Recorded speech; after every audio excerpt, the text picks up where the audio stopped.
Ukraine must hold off Russia's attack for the next 7 to 10 days to deny Moscow claiming any sort of victory, said a senior government official.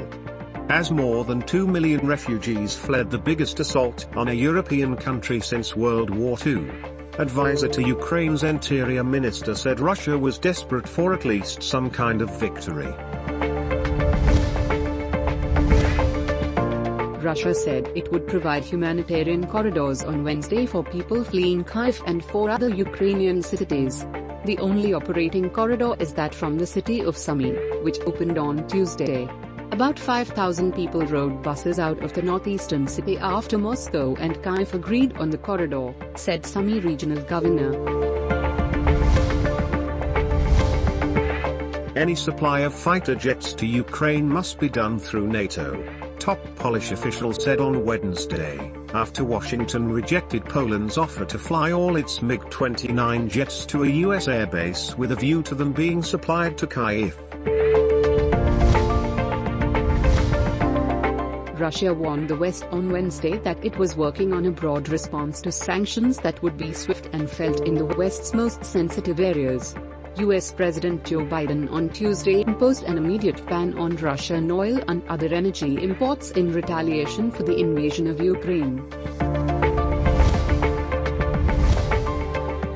Crude oil prices jumped again on Wednesday while Asian stocks struggled for footing as investors assessed the impact of the worsening conflict in Ukraine and a new US ban on Russian oil.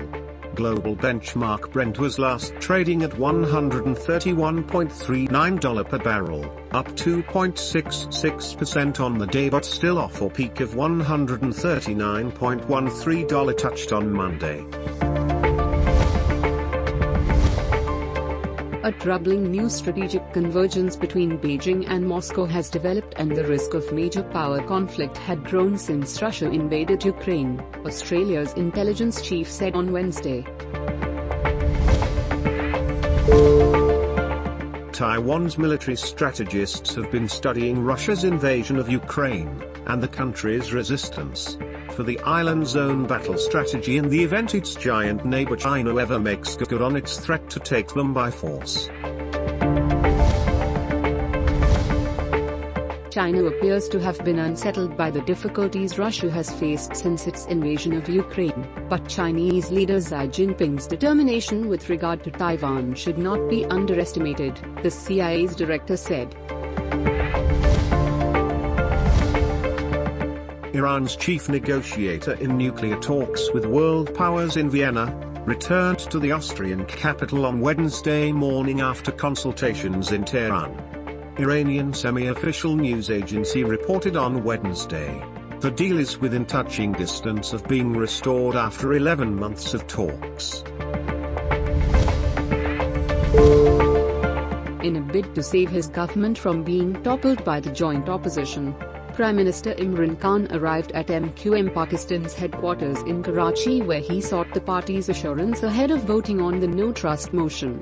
Sindh Governor Imran Ismail and Federal Ministers Ali Zaidi, Shah Mahmood Qureshi and Asad Amar are accompanying the Premier on this crucial visit. Pakistan logged 6 new COVID-19 deaths during the last 24 hours. According to NCOC, 758 new infections were detected. The positivity rate was recorded at 2.07%. Pakistan's National Security Advisor Moeed Yusuf's official visit to the United Kingdom for a meeting with UK NSA and other officials was unilaterally withdrawn by the British government in the aftermath of Prime Minister Imran Khan's visit to Russia and his meeting with President Vladimir Putin, sources in UK and Pakistan have confirmed.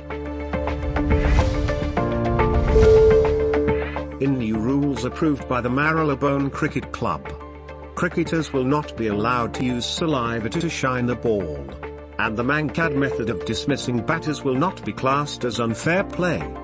The Lords-based MCC, the sole authority on the laws of cricket since it was founded in 1787, said that the changes would be effective October 1.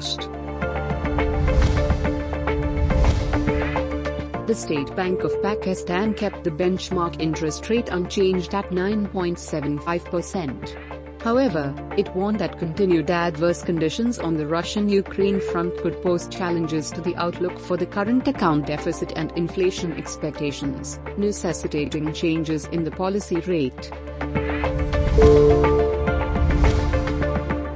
Scientists have found evidence of solar explosions thousands of years ago by the impact they had on tree rings, and estimate that potentially disruptive events could happen every 400 years.